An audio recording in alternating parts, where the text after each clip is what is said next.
EYONG, a visionary initiative to support internally displaced persons IDPs in Manipur, has launched some new indigenous products today. In the press release, EYONG highlighted that the company was established to support selected people from among 60,000 people who are currently residing at relief camps due to the ongoing crisis. This event also highlighted that even though the ongoing conflict affected various people in the state, new opportunities are always open for the people.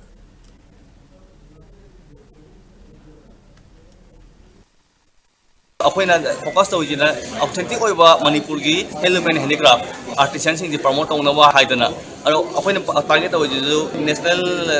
state things adu international state things kari gino hay matamda